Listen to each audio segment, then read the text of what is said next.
మా మా జీవితంలో మరొక దినాన్ని మాకు అనుగ్రహించినందుకు నీకు వేలాది వందనాలు ప్రభా. నిన్ను స్తుతించడానికి, నేను గణపరచడానికి నీవు ఇచ్చినటువంటి మంచి సమయాన్ని బట్టి నీకు వేలాది వందనాలు, స్తుతులు, స్తోత్రములు చెల్లిస్తున్నాము. ఈ ఉదయకాల సమయంలో ప్రభా ఎంతమంది బిడ్డలు చేరి ఇక్కడ ఉన్నారో వారిని ప్రతి ఒక్కరిని పేరు పేరు వరుసన ఆశీర్వదించండి ప్రభా. ఇంతవరకు నాయన బిడ్డలు అనేక విజ్ఞాపన ప్రార్థనలు చేయడానికి నా అవకాశం ఇచ్చావు. వారిని ఆశీర్వదించండి. ఆ ప్రార్థనని సన్నిధికి చేర్చుకున్నామని నమ్ముతున్నాం ప్రభా. నీకే వందనాలు. పాటల ద్వారా గనపరచడానికి అవకాశం ఇచ్చావు నాయన, నీకు వందనాలు. ఇప్పుడు నాయన మేము వాక్యాన్ని వినడానికి సిద్ధమవుతూ ఉండగా ప్రభా, ఎవరైతే వాక్యాన్ని అందించబోతున్నారో ఆ బిడ్డని అభిషేకించండి ప్రభా. ఆ బిడ్డ ద్వారా నీ యొక్క వాక్యాన్ని మాకు వినిపింపచేయండి.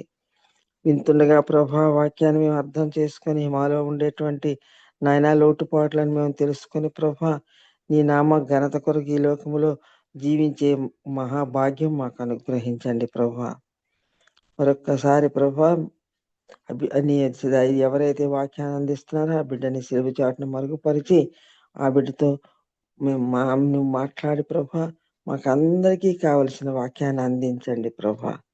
మా జీవితంలో ఉన్నటువంటి లోటుపాట్లు మేము తెలుసుకొని నీకు ఆయాసకరమైన మార్గాలు ఏమి ఉన్నాయేమో తెలుసుకొని వాటిని విడిచిపెట్టి మంచి సాక్షులుగా ఈ లోకంలో జీవించగలిగేటువంటి జ్ఞానాన్ని మాకు అనుగ్రహించమని వేడుకుంటున్నాము.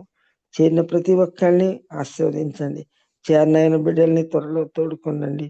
మేమందరము కలిసి నేను స్తుతిస్తూ నిన్ను గణపరుస్తూ వాక్యాన్ని వినడానికి మమ్మల్ని సిద్ధపరచమని ఈ ప్రార్థన ప్రభు అయిన యేసునామం పెట్టి వేడుకుంటున్నాం తండ్రి. ఆమేన్. ఆమేన్. హల్లెలూయా. Praise the lord. Thank you so much గారు. అందరికీ వందనాలండి. జాన్స్ ఎక్క ప్లీజ్. ఓకే తమ్ముడు. అందరికీ గుడ్ మార్నింగ్ అండి. ఈరోజు మన మధ్యలో వాక్యం అందించడానికి బాబీ అన్న దేవుని యొక్క ఆత్మ చేత ప్రేరేపింపబడి సిద్ధంగా ఉన్నారు. వారిని పరిచయం చేయడం గౌరవంగా భావిస్తున్నాను. మధురమైన ఆశ్చర్య కృప రక్షించే దోషినైన నన్ను ఇంతదనుక సురక్షితముగా తెచ్చిన ఆ కృపే దరిచేరేదాకా కాచును. సుపరిచితమైన ఈ పాటలోని మాటలే బాబీ రత్నాకర్ గారి పరిచయం. రుచిగల ఫుడ్, స్నేహితులు, వేదాంత విద్య, తత్వశాస్త్రం అనగా బాబీ గారికి మక్కువ. సుందరమైన సాగర తీర నగరం విశాఖపట్నంలో వారి నివాసం. మరి అన్నని ప్రేమతో ఆహ్వానిస్తున్నానండి. గుడ్ మార్నింగ్ అన్న, వెల్కమ్ అన్న.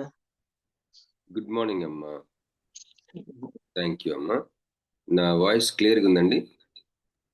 Yes daddy, clear. Okay, thank you. చేరి వచ్చిన ప్రతి ఒక్కరికి కూడా ప్రభు అయిన యేసుక్రీస్తు నామములో కృతజ్ఞతలు, శుభములు తెలియజేసుకుంటున్నానండి.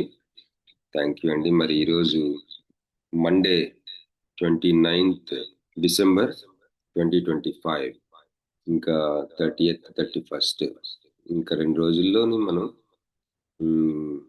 నూతన సంవత్సరంలో ప్రవేశించబోతున్నాం. 2025కి గుడ్ బై చెప్తాం. కానీ ఇంకా 3 రోజులు ఉంది కనుక ఏనాటి కీడు ఆనాటికి చాలు అన్నట్టు మనం ఈరోజు ఇంకా అయిపోతుందిలే అని అనుకోవడానికి లేదు. ఈరోజు ఇంపార్టెంట్, రేపు ఎల్లుండి కూడా ఇంపార్టెంటే. Everyday is important. మార్నింగ్ లేగంగానే సిఎస్ లూయిస్ ఏమన్నాడంటే, రక్షణ జీవితంలో ఇంతవరకు ఏమీ జరగనట్లుగా కొత్తగా స్టార్ట్ చేయాలట మళ్ళీ ఎవ్రీడే మార్నింగ్. అంత సహాయం మనకు అవసరం, అంత బలము మనకు అవసరం. ఎందుకంటే తెల్లవారు లేగంగానే మనకి దిగులు కమ్ముకొస్తుంది, ఒక్కోసారి భయము, ఆందోళన, మరి సమస్యలు గుర్తుకొస్తాయి, నిరుత్సాహం వస్తుంది, డిప్రెషన్ వచ్చేస్తుంది. కనుక ఒక కీర్తనకారుడు ఏమని రాసుకున్నాడు, this is the day that the Lord has made, I will rejoice and be glad in it అని. ఇదే యెహోవా చేసిన దినము, నేను సంతోషించి ఉత్సహించదను అని తనకు తాను రాసుకున్నాడు, సాంగ్ తయారు చేసుకున్నాడు. ఒక డెసిషన్ తీసుకున్నాడు, ఒక నిర్ణయం తీసుకున్నాడు తెల్లవారే. ఈరోజు నాకు భయం వస్తుంది, ఆందోళన వస్తుంది, దిగులు వస్తుంది, నా సమస్యలు గుర్తుకొస్తాయి, భయం వస్తుంది, నిరాశ నిస్పృహలు నన్ను కమ్ముకుంటాయి. కానీ ఇది యెహోవా చేసిన దినము కనుక నేను రిజాయిస్, నేను ఉత్సహిస్తాను, నేను సంతోషంగా ఉంటాను అని ఒక నిర్ణయం తీసుకున్నాడు. సంతోషించటం, ఉత్సహించటం, శాంతి సమాధానాలు కలిగి ఉండటం అనేవి మనం ఆక్రమించుకోవాల్సిన విషయాలు, ఆటోమేటిక్గా జరిగేవి కావు. నామకార్థ క్రైస్తవుడు, ఆత్మ సంబంధమైన క్రైస్తవుడు అని రెండు వర్గాలు, రెండు భాగాలుగా మనం అనుకుంటాం. కానీ నిజానికి క్రైస్తవులమని చెప్పుకునేవారు, ఆక్రమించుకునేవారు. అది విభజన. ప్రొఫెసింగ్ క్రిస్టియన్ వా, పొజెసింగ్ క్రిస్టియన్ వా? నీవు కేవలం నేను క్రిస్టియన్ అని చెప్పుకునే వ్యక్తివా, లేకపోతే ఆక్రమించుకునే వ్యక్తివా? ఇది విభజన, ఉండవలసిన విభజన అని ఒక సేవకుడు అంటుంది, నేను విన్నాను. సర్వసాధారణంగా మనం ఎలా విభజిస్తాము? నామినల్ క్రిస్టియన్, స్పిరిచువల్ క్రిస్టియన్ అంటాం. దాని గురించి ఇంకా అది చెవిని పడంగానే పెద్దగా దాని గురించి ఒక అవగాహన మనకు ఉంది కాబట్టి లోతుగా దాన్ని తవ్వం. కానీ విభజన ఎలా ఉండాలంట? Professing Christian and possessing Christian. ఇది అంటే తెలుగులో కేవలం క్రైస్తవుని చెప్పుకునే క్రిస్టియన్స్ ఒక భాగం అయితే, ఒక వర్గం అయితే, ఆక్రమించుకునే వ్యక్తులు నిజమైన విశ్వాసులు. ఏం ఆక్రమించుకోవాలి? సంతోషాన్ని. విశ్వాసం అని చెప్పుకుంటారు కొంతమంది, దిగులుగా ఉంటారు, ఎవడో చచ్చిపోయినట్టు. నో నీడ్, అవసరమే లేదు. నీ ఆలోచనలు, నీ నిరీక్షణకి ఒకలాంటి అద్దం లాంటివి అన్నమాట. మహిమ నిరీక్షణ అయిన యేసుక్రీస్తు మనలో పనిచేయాలంటే మన ఆలోచనలే, యువర్ థాట్స్, మై థాట్స్, మన ఆలోచనలే మనకి క్షమాభివృద్ధి కలుగజేస్తాయి, ఆశ పుట్టిస్తాయి, నిరీక్షణ కలుగజేస్తాయి, శాంతినిస్తాయి, సమాధానాన్ని ఇస్తాయి, సంతోషాన్ని ఇస్తాయి, ఉల్లాసాన్ని ఇస్తాయి, రిజాయిసింగ్ ఇస్తాయి. కనుక తెల్లవారి లేవగానే ఆలోచనలు మనం జాగ్రత్తగా మనము మరి దేవుని సేవకులు కొంతమంది మన ముందున్న వారు, ఉదాహరణకి దావీదు, నా ప్రాణమా నాలో నీవేళ కృంగి ఉన్నావు, యెహోవా యందు నిరీక్షణ ఉంచుము అని తనతో తాను చెప్పుకుంటున్నాడు. మరి అనేకమైన భయంకరమైన పరిస్థితుల్లో తనతో తాను చెప్పుకున్నాడు దావీదు. నువ్వు పర్వాలేదు, నీకు తను తాను బలపరుచుకున్నాడని ఉంటుంది. జిక్లాగ్ అనే ప్లేస్లో అది చాలా క్రైసిస్ టైం, తనను తాను బలపరుచుకున్నాడు అని ఉంటుంది. సో ఈరోజు మార్నింగ్ మనం అందరం కూడా మనల్ని మనం బలపరుచుకునే వాళ్ళంగా ఉండాలి. ఎప్పుడు? భయంకరమైన విపత్తులు మనకు సంభవించినప్పుడు. మరి శ్రమలు వస్తాయి. శ్రమలు ఒకవేళ విశ్వాసిగా ఉన్న నీకు శ్రమ కానీ లేకపోతే నీ విశ్వాసమే ఒక ప్రశ్నార్థకం. విశ్వాసిగా ఉన్న మనకి యేసుక్రీస్తు వలన మనకి శ్రమలు అనుగ్రహించబడతాయని వాక్యం సెలవిస్తుంది. శ్రమల్లో ఆ శ్రమలు ఎంత భయంకరంగా ఉంటాయంటే ఒక్కొక్కసారి చాలా ఘోరమైన శ్రమలు మనకి దేవుడు అనుగ్రహిస్తాడు. మన బుద్ధిహీనత వల్ల వచ్చే శ్రమలు కాదండి, దేవుడిచ్చే శ్రమలు వేరుగా ఉంటాయి. అవి మనం అనుభవిస్తూ ఉన్నప్పుడు అవి ఎందుకు జరుగుతున్నాయి అని మనతో పాటు చాలా మంది ఆలోచిస్తుంటారు. కానీ దేవుడు సర్వసాధారణంగా జవాబు చెప్పడు. ఎందుకు అన్నది అర్థం కాదు, మరి చెప్పడంతే, అది ఆయన ఇష్టం. కనుక ఎందుకు మనకి ఇప్పుడు సపోజ్ ఉదాహరణకి నేను శ్రమలు అనుభవిస్తా ఉంటే, నా శ్రమ నేనెందుకు శ్రమ అనుభవిస్తున్నానో చాలా మంది దగ్గర సమాధానం ఉన్నట్టు ప్రవర్తిస్తుంటారు. వాళ్ళంతా ఒట్టినే, వాళ్ళకేను యేసు ప్రభుకి రిలేషన్షిప్ ఉండదు. అసలు రిలేషన్షిప్ లో నుంచి మాట్లాడరు వాళ్ళు, వాళ్ళ సొంత అనుభవ జ్ఞానం నుంచి మాట్లాడుతుంటారు. ఎందుకంటే విశ్వాసులు ఎందుకు శ్రమ పడుతున్నారో దేవుడు చెప్పడు. మన ప్రియుల్ని ఎందుకు తీసేసుకుంటాడో దేవుడు చెప్పడు. అది చాలా పెద్ద విషయం, చాలా పెద్ద విషయం. A+B² ఎందుకు ఉందోనో మనకే తెలియదు. కనీసం మనం 6వ క్లాసు 4వ క్లాసు నుంచి నేర్చుకుంటాం A+B². a plus b whole square is a square plus b square plus 2ab. అది ఎందుకు పనికి వస్తుంది, అసలు అదేంటి, అది ఎందుకు, ఇవే మనకు అర్థం కానప్పుడు పెద్ద పెద్ద కాన్సెప్ట్స్ మనకు అర్థం కావటం కష్టం. అందువల్ల మనకు అర్థం కాదని చెప్పడు ఆయన. ఎందుకంటే మనం అర్థం చేసుకోవడానికి, ఒక్కొక్క సత్యం మనం అర్థం చేసుకోవడానికి 20-30 సంవత్సరాలు పడతాయి. దేవుడు అనుగ్రహించి ఒక సత్యం, ఒక శ్రమ, తన తన తన సొంత భాగాన్ని తీసి ఒక మొక్కని నీకు శ్రమ రూపంలో ఇస్తా ఉన్నాడు. దానిని గ్రహించుకోవడానికి 20 ఏళ్ళు 30 ఏళ్ళు పడుతుంది. పేతురికి కొర్నేలి దగ్గరికి వెళ్ళటానికి ఎందుకో ఆయనకి జీవితకాలం పట్టింది. కొర్నేలి దగ్గరికి వెళ్ళి చెప్పాడు, తను ప్రసంగం చేస్తుంటేనే పరిశుద్ధాత్మ దిగి రావడం జరిగింది. ఒకసారి నేను విజయనగరంలో ఒక మెసేజ్ చెప్తా ఉంటే ఆల్టర్ కాల్ ఇచ్చాను. ఆ ఆల్టర్ కాల్ ఇచ్చిన తర్వాత అక్కడంతా యూత్ అన్నమాట. నేను వాక్యం చెప్పి క్రిస్మస్ టైమే యేసుక్రీస్తు ప్రభువుని ఎంతమంది రక్షణ మీరు సొంత రక్షకుడిగా అంగీకరిస్తారో మీరు ఒకసారి తీర్మానం చేసుకోండి, నేను ఆల్టర్ కాల్ ఇస్తా ఉంటే నేను అంత అయిపోయింది వచ్చాను. వస్తుంటే మా అక్కగారి అమ్మాయి చెప్తుంది, బాబు మామ వెనక లైన్ లైన్ అలా కుప్పగులినట్టు పడిపోయారు, నువ్వు చూసావా వాళ్ళని? నేను చూడలేదమ్మా. గాడ్స్ పవర్ అక్కడ చాలా శక్తివంతంగా పనిచేసింది. నాకు తెలియలేదు వాళ్ళు పడిపోయారని. ఎందుకు పడిపోయారు నాకు ఇప్పటికీ తెలియదు. దేవుని శక్తి వాళ్ళని తాకింది. అలాగే పేతురు కొర్నేలియ ఇంటికి వెళ్ళినప్పుడు చరిత్రలోనే, రక్షణ చరిత్రలోనే మొట్టమొదటిసారి అన్యజనుల మీద పరిశుద్ధాత్మ కుమ్మరించబడటం. అన్యజనులకి యూదులకి ఏమాత్రం తేడా లేదని చెప్పేసి ఒక సందేశం అది. దాన్ని గ్రహించి అరిగించుకోవడానికి పేతురికి జీవితకాలం పట్టింది.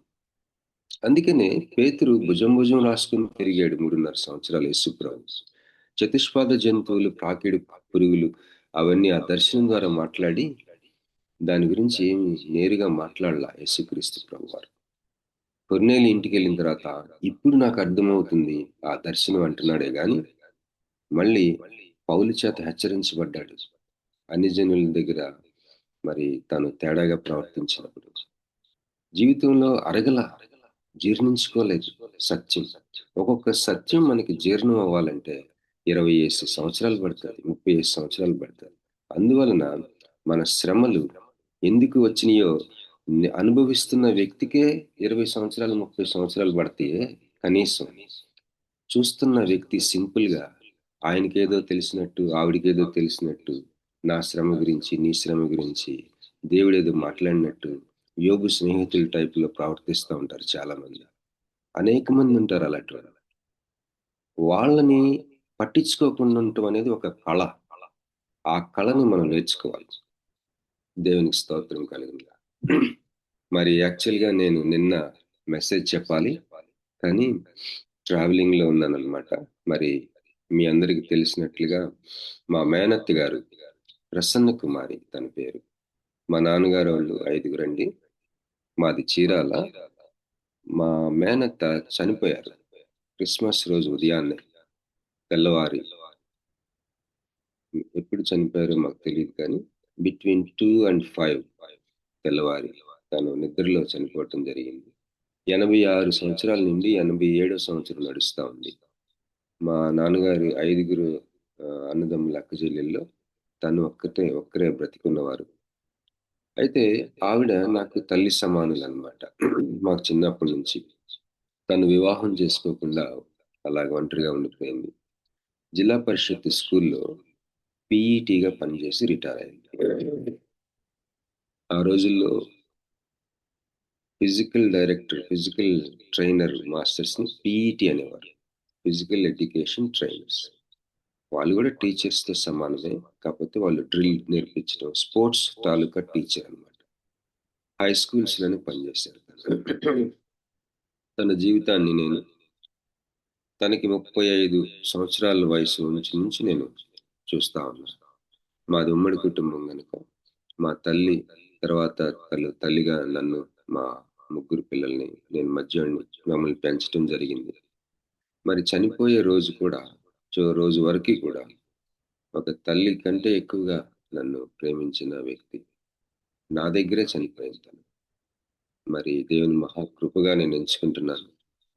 అయితే తన బాడీని తీసుకొని మేము బాపట్ల వెళ్ళి అక్కడ బాపట్లలో తను లూథరన్ చర్చిలో ఆ ఫ్యూనరల్ సర్వీస్ జరిగింది. బాడీని చీరాల్లో మా ఫాదర్ సమాధి, మా ఫాదర్ పేరెంట్స్, మా ఫాదర్ సిస్టర్ అలా లైన్‌గా ఉంటాయి అన్నమాట. మరి మా ఫాదర్ ఇంకొక సిస్టర్ క్యాథరిన్ తన పేరు. మా ఇంకొక మేనత్త. తన సమాధి ఓపెన్ చేసి దాంట్లో పెట్టడం జరిగింది. 25వ తారీఖు క్రిస్మస్ రోజు ఎందుకు చనిపోయింది అని కొంతమంది అరే పండగ రోజు చనిపోయింది అనుకుంటున్నారేమో ఎవరైనా. నాకు వెంటనే ఒక థాట్ వచ్చింది. మరి తను మా కుటుంబాలన్నిట్లో కూడా ఎంతో త్యాగం చేసి ఎక్కడ అవసరం ఉంటే అక్కడ మా కుటుంబాల్లో తను సేవ చేయడానికి తను నిర్ణయించుకొని జీవించింది. తనకేమి ఏ విషయంలో తక్కువ లేదు. తను జీతం ఒక బీఈడి టీచర్‌కి జీతం ఎంత ఉంటదో తనకి జీతం అంతే ఉంటుంది. ఒక బీఈడి టీచర్‌గా చేసి రిటైర్ అయినోళ్ళకి పెన్షన్ ఎంత ఉంటదో తనకి అంతే. మరి ఎందుకు అట్లా జీవించింది? చాలా చక్కగుంటది తను. తను వివాహం చేసుకోకుండా కుటుంబం కోసం నిలబడిపోయింది. హ్మ్. వాళ్ళ అక్క కోసం నిలబడిపోయింది. వాళ్ళ అక్క ఒంటరి. అలాగా ఆశ్చర్యం వేసింది నాకు తన జీవితం చూస్తే. మా అమ్మోళ్ళు చాలా సార్లు ప్రయత్నం చేశారు తనకి పెళ్లి చేయాలని. కానీ ఏది కూడా కుదరలా. పెళ్లి చేసుకోకుండా ఉండాలని ఏం కాదు గానీ, ఒంటరిగా తను జీవించటానికి దేవుడు తనకొక కృప ఇచ్చాడు. ఆ కృపని అందుకొని మరి తన పరుగుని తుదముట్టించింది. మరి తన సమాధి కార్యక్రమం కొరకు మేము నేను డ్రైవింగ్ చేస్తూ వెళ్ళాను. మళ్ళీ డ్రైవింగ్ చేస్తూ తిరిగి వచ్చాను. నేను ఎక్కువసేపు డ్రైవింగ్ చేయలేకపోయాను. చాలా అలసట అయిపోయిందనమాట. ఎందుకంటే చాలా నిద్రలేని రాత్రులు గడిచిన వారం పైనే మాకు రాత్రులు గంటపు సేపు కూడా నిద్రపోలేదేమో అట్లా ఉండిందనమాట. సో, చేయగలను అనుకున్నాను గానీ చేయలేకపోయాను. మరి మరొక ప్రార్థన ఏంటంటే రేమాకి చిన్న జ్వరము, దగ్గు నిన్న ప్రయాణంలో చాలా వామిటింగ్స్ అవుతా ఉన్నాయన్నమాట. దయచేసి ప్రార్థన చేయండి. మరి ఈరోజు నా హృదయంలో ఒక భారం ఉంది. మా ఒక ఆలోచన. అది మీతో పంచుకోవాలని ఆశపడతా ఉన్నాను. ఏంటంటే ధనవంతులు, ధనాపేక్ష ఈ అంశాలు నేను మీతో పంచుకోవాలనుకున్నాను కొన్ని నిమిషాలు. మీరు గమనించారో లేదో మనము ఇశ్శాఖారు కుమారుల వలె ఉండాలని మనం విని ఉన్నాం. వాళ్ళేం చేశారంట కాలములను అర్థం చేసుకున్నారంట. దే అండర్‌స్టూడ్ ద టైమ్స్ అని ఉంటది. ఇశ్శాఖారు ఎవరంటే యాకోబు 12 మంది కొడుకుల్లో ఒక కుమారుడు. ఇశ్శాఖారుకి కుమారులున్నారు. వాళ్ళు సమయాల్ని వివేచించి అర్థం చేసుకున్నారంట. అది చాలా అవసరం. మరి ఈరోజు మీరు చూసినట్లయితే మనం గమనించినట్లయితే ప్రతి కుటుంబం ముఖ్యంగా విశ్వాసుల కుటుంబంలో ఆర్థికంగా వనరులు ఎక్కడి నుంచి వస్తున్నాయో ఆ యొక్క మూలాల్ని దేవుడు తన వ్రేలితో తాకుతున్నాడు. మీరు గమనిస్తున్నారో లేదో? నేను చాలా మందిని అడుగుతున్నాను. మొన్న నేను చీరాల వెళ్ళినప్పుడు మేము ఫస్ట్ పెళ్లి చేసాం ఆ పాప. తను బీఎస్సీ బీఈడి చదివించాం. 2008లో చేశాం. 2008 కాదు 1998లో చేశాం మ్యారేజ్ తనకి. 99 అనుకుంటా. అయితే ఆ పాప అక్కడ చీరాల ప్రాంతంలో మరి అదేంటి జిల్లా పరిషత్ స్కూల్లో బీఈడి అసిస్టెంట్‌గా పనిచేస్తా ఉంది. హస్బెండ్ తను పాస్టర్ గారు. అక్కడ చీరాల్లోనే ఒక చర్చ్ పెట్టుకున్నాం. ఇద్దరు కొడుకులు వెరీ ఇంటెలిజెంట్. ఇద్దరు పిల్లలు కొడుకు, కూతురు. ఇద్దరిని అమెరికా పంపించి చదివిస్తా ఉన్నారు. చాలా ఇంటెలిజెంట్ చిల్డ్రన్. పెద్దబ్బాయి అమెరికాకి వెళ్ళినప్పుడు నేను చాలా సంతోషించాను. రెండు పాపను కూడా పంపిస్తా ఉంటే నేను కొద్దిగా కలవరపడ్డాను. ఏంటి వీళ్ళు సరిగ్గా దేవుని నడిపింపులో ఉన్నారా లేదా? నాకు చిన్న కలవరం వేసింది. చెప్తా ఉన్నారు, ప్రార్థన చేయించుకుంటున్నారు. అంతా బానే ఉంది. నేను మొన్న వెళ్ళినప్పుడు అడిగాను, how are you? How are things? అంటే చాలా సఫర్ అవుతున్నామన్నా. ఈ అమెరికాలో ట్రంప్ పాలసీస్, అమెరికాలో ట్రంప్ గెలవక ముందు వెళ్ళారు వాళ్ళు. ట్రంప్ వచ్చిన తర్వాత చాలా ఇబ్బంది పెట్టాడు కదా. అమెరికాలో భారతీయులు చాలా ఇబ్బంది పడుతున్నారు ట్రంప్ విధానాల వల్ల. ముఖ్యంగా మన విశ్వాసుల్లో ప్రతి కుటుంబం నుంచి ఒక వ్యక్తి ఇంగ్లాండ్లోనూ, అమెరికాలోనూ, ఆస్ట్రేలియాలోనూ ఉన్నారు. ఒక ఒక వ్యక్తి సాఫ్ట్వేర్లో ఉన్నారు. ఈ 2 వనరుల్ని దేవుని యొక్క వ్రేలు తాకుతుంది. దీనిని ప్రార్థనాపూర్వకంగా తప్పించుకుంటున్న వారు ఉన్నారు. మరి దీనికి గురయ్యి బాధలు పడుతా ఉన్నారు. మరి అంతేకాకుండా ఇంకా చెప్పాడు తను, అన్న ఒక క్లిష్టమైన ప్రాబ్లం ఉంది, ఒక పంచాయతీ జరుగుతుంది, నువ్వు నా తరపున మాట్లాడాలి, వస్తావా అంటే వస్తానని చెప్పి ఆ రోజు మేము ప్లాన్ చేసుకున్న షెడ్యూల్ టైమింగ్ కుదరలేదు చీరాల్లో. అంటే 27వ తారీఖున 26వ తారీఖు. అయితే మొత్తానికి నేను చూసినప్పుడు ఆ పరిస్థితి ఏంటంటే, తనకి 2 హౌసెస్ ఉన్నాయి. ఆ 2 హౌసెస్ యొక్క మూలాల్ని కదిలించి పడేస్తున్నారు ఆ సమస్య. ఎంతంటే సమస్యగానే విషమిస్తే ఆ రెండింటిని అలా వదిలేసి వెళ్ళిపోవాలి తను. చూసారా? ఇలాంటివి నేను ప్రతి విశ్వాస జీవితంలో నాకు తెలిసిన వాళ్ళందరిలో రకరకాలైన లెవెల్స్లో నేను వింటున్నా. గడిచిన 15 సంవత్సరాలు, 20 సంవత్సరాలు, 10 సంవత్సరాలుగా దేవుడు క్రైస్తవ కుటుంబాలను ఆశీర్వదించాడు. ఏ విధంగా ఆశీర్వదించాడంటే, ఉద్యోగాలు లేని వాళ్ళకి ఉద్యోగాలు ఇచ్చాడు, గృహాలు లేని వాళ్ళకి గృహాలు ఇచ్చాడు, మంచి ఫుడ్ దేవుడు అనుగ్రహిస్తాడు. ఈరోజు క్రిస్మస్ పండుగ అంటే క్రైస్తవులకి, మా చిన్నప్పుడు లేకపోతే ఒక 10-15 ఏళ్ల క్రితం క్రిస్మస్ పండుగ వేరు, ఇప్పుడు క్రిస్మస్ పండుగ వేరు. అసలు క్రైస్తవుల్లో పేదవారే లేరు. పేదవారంటే ఏంటి? మనము చికెన్ బిర్యానీ తినలేని వ్యక్తులు లేరు. మంచి ఇల్లు లేని వ్యక్తులే లేరు. మంచి బట్టలు కొనుక్కోలేని పరిస్థితి లేని వ్యక్తులే లేరు క్రైస్తవుల్లో. ఎక్కడో చాలా తక్కువ. అసలు గణాంకాలు ఏం చెప్తున్నాయి అంటే, స్టాటిస్టిక్స్, ఎక్స్ట్రీమ్ పావర్టీ ఇండియాలో లేనే లేదు అని చెప్పి. ఎక్స్ట్రీమ్ పావర్టీ లేదు. మాకు గిన్నెలు తోమటానికి ఒక ఆమె వస్తుంది. ఆమె చెప్తుంది, అయ్యా మా అబ్బాయికి పెళ్లి సంబంధం వచ్చింది, 10 లక్షలు కట్నం అంట. మేము బెత్తరిపోయాం. 10 లక్షలు కట్నం అంటే ఆలోచిస్తున్నారంట ఇంకా. ఓహో అలాగా అనుకున్నా. అయితే మరి ఒక చిన్న పని చేసుకునే వ్యక్తుల యొక్క పరిస్థితులు చూడండి. ఎక్స్ట్రీమ్ పావర్టీ లేనే లేదు. ఆర్ఫనేజ్ హోమ్లో మేము పెంచుతా ఉన్నప్పుడు కొంతమంది పిల్లలకి సింగిల్ పేరెంట్స్ ఉంటారు. వాళ్ళ పరిస్థితులు సరిగా లేనందువల్ల మన హోమ్లో ఉంటారన్నమాట. వాళ్ళు అప్పుడప్పుడు చూడటానికి వచ్చినప్పుడు కాస్ట్లీ బండ్లలో వస్తారు వాళ్ళు. ఆ మోటార్ బైక్స్ ఒక్కొక్కటి కనీసం 1,50,000, 2 లక్షలు ఉంటాయి, లేకపోతే 1,00,000 పైన ఉంటాయి మినిమం. ఎక్స్ట్రీమ్ పావర్టీ లేదు. కానీ ఈరోజు క్రైస్తవులంగా మనకు ఒక ఇల్లుంటే, మంచి గృహం ఉంటే, మంచి ఆహారం ఉంటే, మంచి బట్టలుంటే, కొద్దిగా తగుమాత్రం ఆభరణాలుంటే మన హృదయం ఎలా ఉంది? చిన్న చిన్న వ్యాపారాలు పెట్టుకునే పరిస్థితి దేవుడు మనకు అనుగ్రహించాడు మన కుటుంబాల్లో. గడిచిన 10-15 సంవత్సరాల ఆ యొక్క కాలాలని మనం అర్థం చేసుకుంటే, దేవుడు కనికరించి సాఫ్ట్వేర్ అనే రంగాన్ని మన కొరకు తయారు చేశాడు. అనేకమైన ఉద్యోగాలు.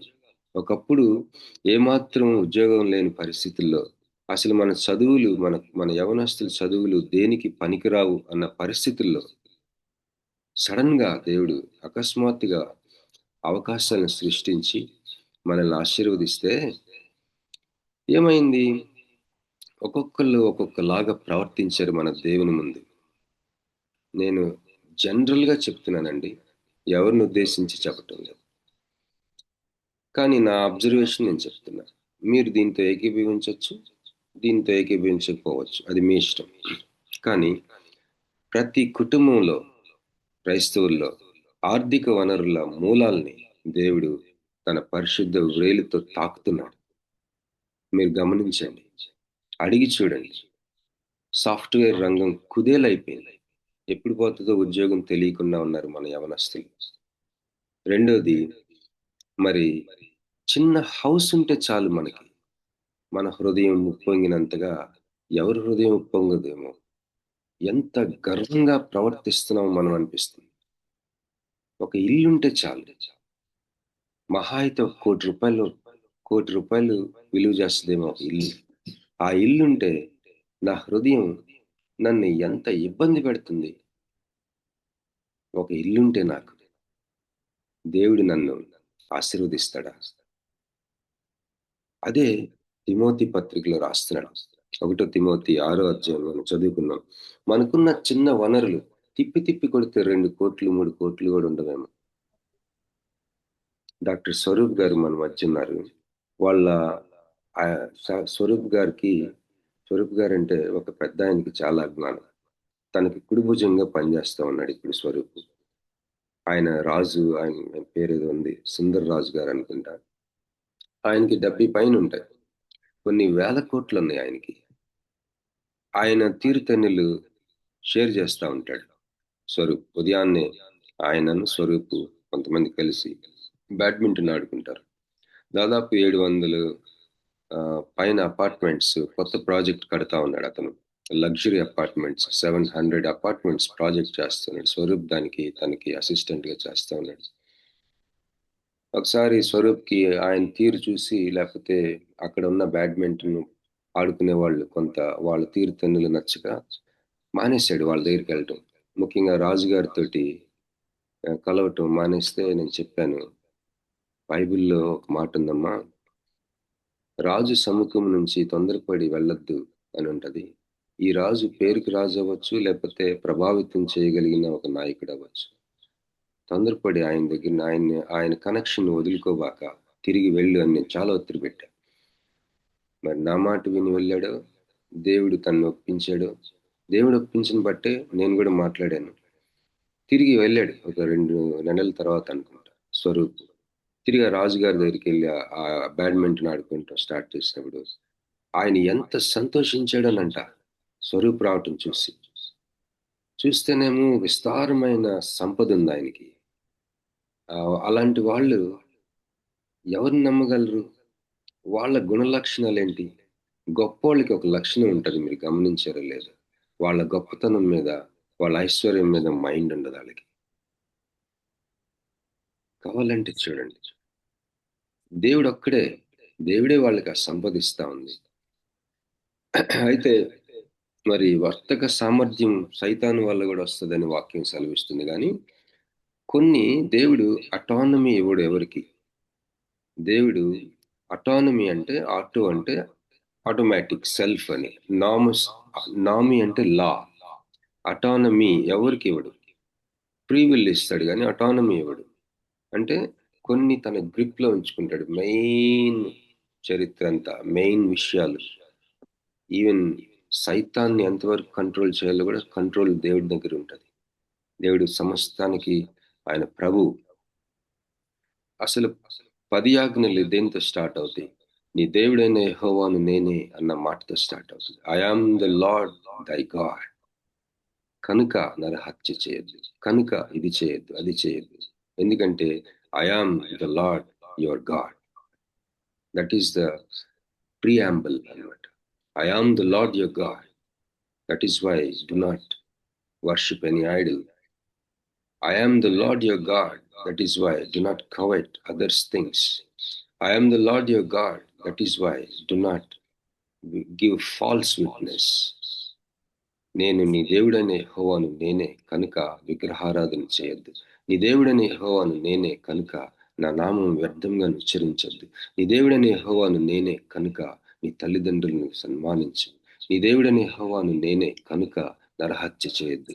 నీ దేవుడనే యెహోవాను నేనే కనుక నీ పొరుగువాణ్ణగు దేనినైనా నాశించదు. దీని వెనుక ఒక గూఢార్థం ఉంది. ఏంటంటే నీకు నాకు ఒక వ్యక్తిగతమైన ప్రాపర్టీ ఇవ్వాలని ఆయన ఆశ. కానీ మన మనస్సుల్ని సృష్టించే దేవుడు ఆయన. జస్ట్ ఒక ఇల్లు ఇస్తే, జస్ట్ తినటానికి సమృద్ధి అయిన డబ్బులు ఇచ్చాడు దేవుడు. మన ఇంటి నిండా మన డైనింగ్ టేబుల్, ఒకవేళ నీకు డైనింగ్ టేబుల్ లేకపోవచ్చు, నువ్వు తినే ప్లేస్. మాకు డైనింగ్ టేబుల్ లేదు. మేము అలా రౌండ్గా కూర్చొని కుర్చీలు వేసుకొని కూర్చొని తినే ఆ ప్లేస్లో మన భోజన పదార్థాలు ఎంత సమృద్ధి. ఈరోజు పండగ అప్పుడు, పండగ లేనప్పుడు కూడా దానికి కావాల్సిన డబ్బు దేవుడు ఇస్తున్నాడు. మరి వాహనాలు, బైక్స్ లేకపోతే కార్లు, అసలు ఆంధ్రప్రదేశ్లో అయితే బస్సుల్లో లేడీస్కి ఫ్రీ ఇప్పుడు. మరి ఎక్కడికి కావాలంటే అక్కడికి వెళ్ళొచ్చు ఫ్రీగా. తెలంగాణలో కూడా ఫ్రీయే. అయితే మరి మనకి రోటీ కపడా మకాన్, కానీ బైబిల్లో అసలు మకానే లేదు. ఇప్పుడు మనం చదవబోతున్నాం 1 తిమోతి 6వ అధ్యాయంలో. వీటి విషయం మనం దేవుడి సమృద్ధి ఇవ్వటం ప్రారంభించాడు ఒక 15-20 ఇయర్స్గా. మనకి వనరులు సృష్టించాడు. మన యవనస్తులకు ఉద్యోగాలు ఇచ్చాడు.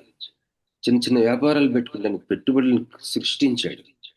కానీ ఇవన్నీ అనుభవిస్తా ఉన్న మనకి మన హృదయం దేవుని దృష్టికి అంగీకారంగా లేదు. వీటిని బట్టి, దేవుడు ఇప్పటికీ అనుగ్రహించిన వాటిని బట్టి మనం జీవపు డంబం ప్రవర్తిస్తున్నాం, స్టేటస్ మెయింటైన్ చేస్తున్నాం, గర్వం వచ్చేసింది మనకి.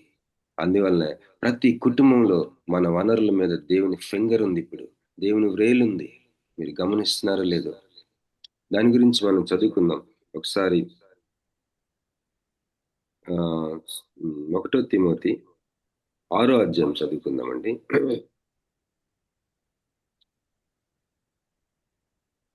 3వ వచనం నుంచి చదవండి అమ్మా, ఎవరైనా దయచేసి. ఎవడైనను మన ప్రభు అయిన యేసుక్రీస్తు యొక్క హితవాక్యములను దైవ భక్తికి అనుగుణ్యమైన బోధను అంగీకరింపక భిన్నమైన బోధను ఉపదేశించిన ఎడల వాడేమియు ఎరుగక తర్కములను గూర్చియు వాగ్వాదములను గూర్చియు వ్యర్థముగా ప్రయాసపడుచు గర్వాంధుడగును.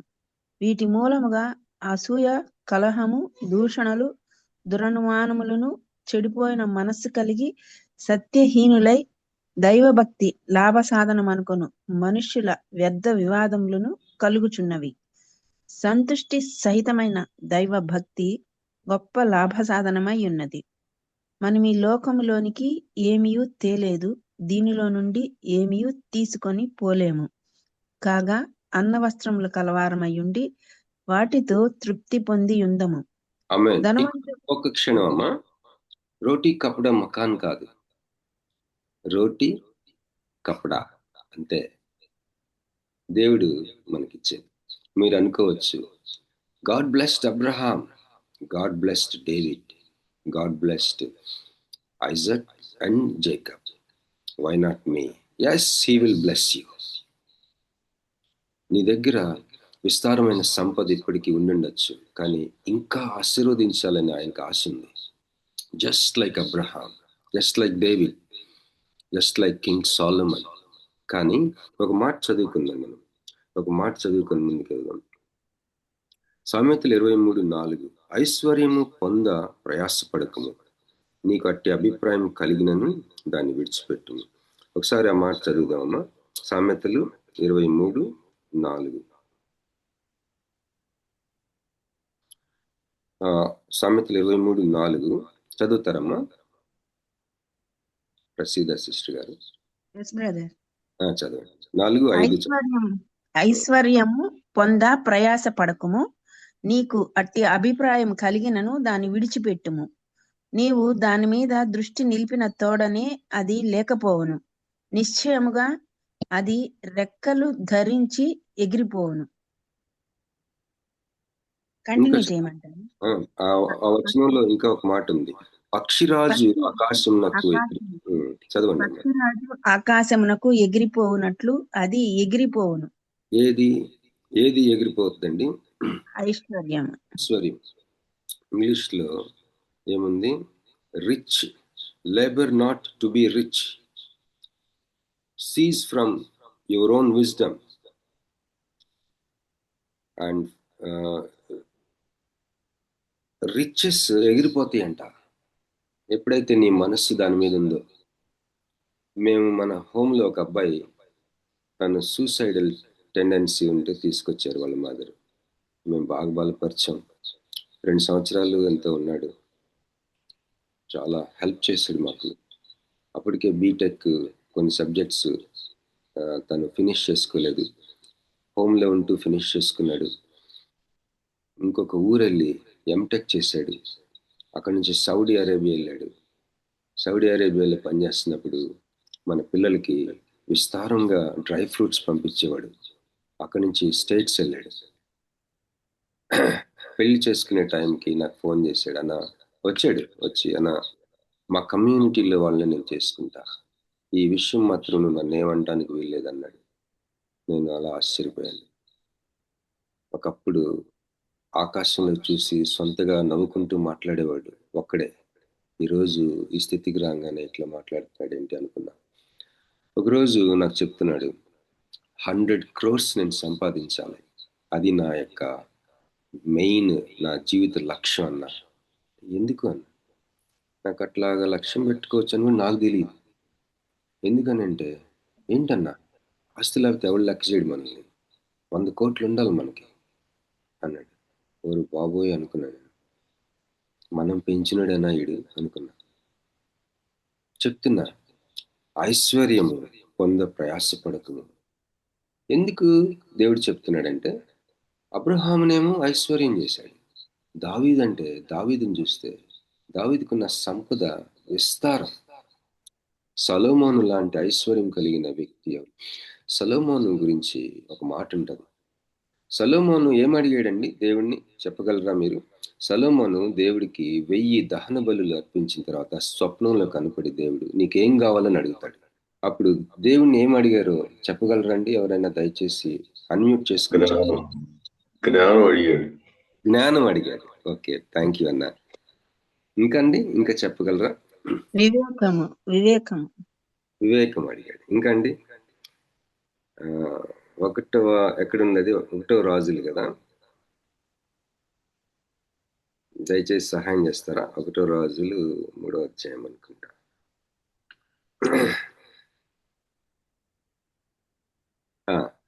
దయచేసి చదువుతారమ్మా. ఇంకా ఎవరైనా చెప్పగలరా? ఒకళ్ళిద్దరు చెప్పండి. సిస్టర్ పద్మ గారు వివేకము గల హృదయం అడిగాడని టెక్స్ట్ పెట్టారు. Thank you sister. ఇంకా ఎవరైనా చెప్పగలరమ్మా? ఇక్కడే చాలా ఒక రహస్యం ఉంది.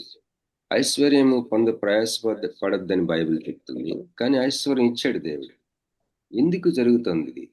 అసలు ఐశ్వర్యం కలిగిన స్వరూప్ యొక్క బాస్ లాంటి రాజుగారి యొక్క హృదయ లక్షణాలు ఏంటి? ఈ లోకంలో ఐశ్వర్యవంతుల లక్షణాలు, గుణ లక్షణాలు, కామన్ నేచర్ ఏంటి, కామన్ హ్యాబిట్స్ ఏంటి, వాళ్ళ అలవాట్లు ఏంటి మనం చూడగలం.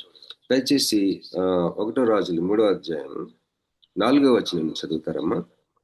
గిబియోను ముఖ్యమైన ఉన్నత స్థలమై ఉండెను కనుక బలులు నర్పించుటకై రాజు అక్కడికి పోయి ఆ బలిపీఠం మీద 1000 దహన బలులను అర్పించెను.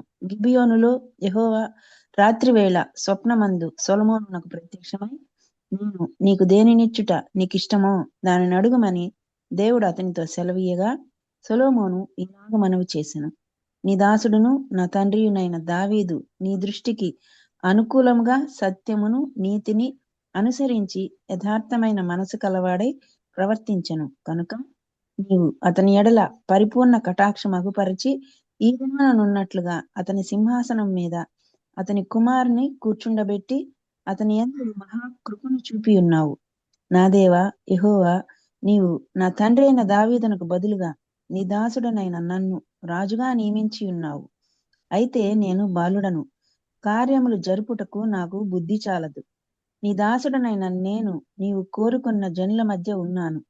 వారు విస్తరించి ఉన్నందున వారిని లెక్కపెట్టుటయు వారి విశాల దేశమును తనిఖీ చేయుటయు అసాధ్యము. ఇంత గొప్పదైన నీ జన్మునకు న్యాయము తీర్చగలవాడు ఎవ్వడు? కాబట్టి నేను మంచి చెడ్డలు వివేచించి నీ జనులకు న్యాయం తీర్చినట్లు నీ దాసుడనైన నాకు వివేకము గల హృదయము దయచేయము. సొలొమోను చేసిన ఈ మనవి ప్రభువునకు అనుకూలమాయను కనుక దేవుడు అతనికి ఇలాగు సెలవిచ్చెను, దీర్ఘాయునైనను ఐశ్వర్యమునైనను నీ శత్రువుల ప్రాణమునైనను అడుగక న్యాయములను గ్రహించుటకు వివేకము అనుగ్రహించమని నీవు అడిగితివి. నీవు ఇలాగున అడిగినందున నీ మనవి ఆలకించుచున్నాను. బుద్ధి వివేకములు గల హృదయము నీకిచ్చుచున్నాను. పూర్వీకులలో నీ వంటివాడు ఒకడునూ లేడు, ఇక్క మీదట నీ వంటివాడు ఒకడునూ ఉండడు. మరియు నీవు ఐశ్వర్యమును ఘనతను ఇమ్మని అడగకపోయినను నేను వాటిని కూడా నీకిచ్చుచున్నాను. అందువలన నీ దినములన్నిటిను రాజులలో నీ వంటి వాడొకడైనను నుండడు. మరియు చాలు సిస్టర్, థ్యాంక్ యూ సిస్టర్.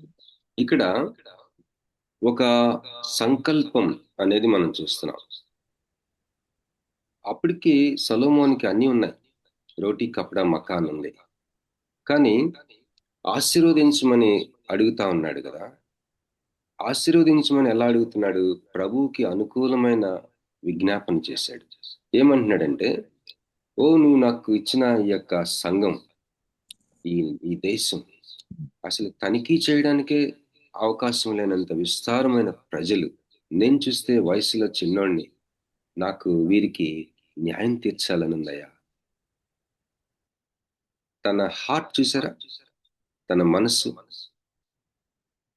వీళ్ళని నాకు ఇప్పుడు నీకు ఎప్పుడైనా సరే దేవుడు న్యాచురల్ గా మనకి ఏమిచ్చాడో అది అద్భుతం. అది everything that is natural, your job, your business, your house, your resources, your furniture, your vehicles, your everything, bank balance, your salary, your clothes, your ornaments, old and new, your fixed deposits, your insurances, everything is miracles. అవి ఏ miracle అని observe చేయండి, new టెస్టిమెంట్లో కానీ old టెస్టిమెంట్లో కానీ. ప్రకృతి సంబంధంగా దేవుడు ఏమైతే ఇచ్చాడో దానిలో నుంచే సూపర్ న్యాచురల్ థింగ్స్ చేశాడు దేవుడు. ఒక వీడియోని ఏలియా అంటాడు, ఎలీషా అనుకుంటా, వీడియో వస్తుంది. ఆవిడ హస్బెండ్ ప్రవక్త, అతడు అప్పులు చేసి చనిపోతే నీ ఇంట్లో ఏముంది అడిగితే ఒక నూనె ఉందని చెప్తుంది. అలాగే 5,000 మందికి ఆహారం పెట్టినప్పుడు 5 రొట్టెలు 2 చేపలు న్యాచురల్ గా ఏమున్నాయో మన దగ్గర వాటిని ఆశీర్వదించాడు. పేతురు ట్యాక్స్ కట్టాలనుకున్నప్పుడు, పేతురు ప్రొఫెషన్ ఫిషర్మెన్ కదా, నువ్వు వెళ్ళి ఫిషింగ్ చెయ్యి, ఫస్ట్ ఫిష్ నోట్లో ఒకటి ఉంటుంది, ఆ కాయిన్ మన ఇద్దరికి కలిపి ట్యాక్స్ కట్టమంటాడు. సో న్యాచురల్ ఏదైతే మనకు అనుగ్రహించబడిందో ప్రకృతి సంబంధంగా, అది దేవుడు ఒక ఆధారం చేసుకుని మిరకలు చేసే ఒక విషయం. అది ప్రకృతి సంబంధంగా నీకేమైతే ఇవ్వబడిందో, నేను ఒక లిస్ట్ చెప్పాను కదా ఇప్పుడు, వాటిని నీకు కలిగి ఉన్న వాటిలో ఏమైతే ఉందో దానిని దేవుడు ఆధారం చేసుకోవాలనుకుంటున్నాడు అద్భుతం చేయడానికి. కనుక ఇక్కడ సొలొమోనుకి ఆల్రెడీ ఒక స్థితి ఉంది, కానీ ఆ స్థితి మీద తను ఆశీర్వదించబడటానికి ఒక సంకల్పాన్ని అడుగుతున్నాడు దేవుణ్ణి, ఒక పర్పస్ని అడుగుతున్నాడు. రోటీ కపడా సరిపోదు మనకు తెలుసు, కానీ రోటీ కపడా కలిగి సంతృప్తి కలిగి ఉందామంటున్నాడు పౌలు. కానీ అది ఎలా సరిపోద్ది అనుకుంటున్నారేమో. దానికి తర్వాత విషయం అంతా కూడా దేవుని రాజ్యం గురించిన ఒక సంకల్పం. ఎప్పుడైతే అది వెతుకుతామో సమస్తము మనకి కూడ తీసుకొని మరీ వస్తాయంట. మొట్టమొదటిగా ఆయన రాజ్యం, ఆయన నీతిని మొదట వెతుకుమని ఉంది కదండి, అప్పుడు సమస్తం నీకు అనుగ్రహించబడతాయని. ఇప్పుడు అసలు సొలొమోనుకి ఐశ్వర్యం మీద మైండ్ లేదు, ఘనత మీద అంతకంటే లేదు. కానీ దేవుణ్ణి అడుగుతున్నాడు, ఈ విస్తారమైన ప్రజలకి వాళ్ళని నేను అర్థం చేసుకోవాలనుకుంటున్నాను దేవా, ఒక్కొక్కరికి నా హృదయంలో చోటు ఇవ్వాలనుకుంటున్నాను. నా కొడుకు గురించి నేను ఎంత ఆలోచించుకుంటున్నానో, పలానా ఊర్లో ఉన్న ఆ యొక్క పలానా వ్యక్తి గురించి కూడా ఈ రాజ్యంలో అదే రీతిగా నా హృదయంలో చోటు చేసుకోవడానికి నా హృదయాన్ని పెకిలించి నా హృదయం బద్దలు చేసి విశాలపరిచి I want to think about every person and I want to do justice. ఒక రాజుగా నీ బిడ్డలకి నేను న్యాయం చేయాలనుకుంటున్నా, నాకు అర్థం చేసుకునే మనసు దయచేయమని అడుగుతున్నాడు. అది రిక్వెస్ట్. జనరల్గా అనుకుంటాం మనం జ్ఞానం అడిగాడు అని. అది కాదు, బైబిల్లో క్లియర్గా ఉంది. నీ ప్రజలకి న్యాయం తీర్చడానికి వివేకం కలిగిన హృదయాన్ని దేవుడు దాన్ని తన మాటల్లో చెప్పేస్తున్నాడు. సొలొమోను చేసిన ప్రార్థన విజ్ఞాపన యొక్క సారాంశాన్ని దేవుని మాటల్లో మనం చదవచ్చు. మనం చదివాం కదా ఇక్కడ 1 రాజులు 3వ అధ్యాయంలో 11వ వచనం.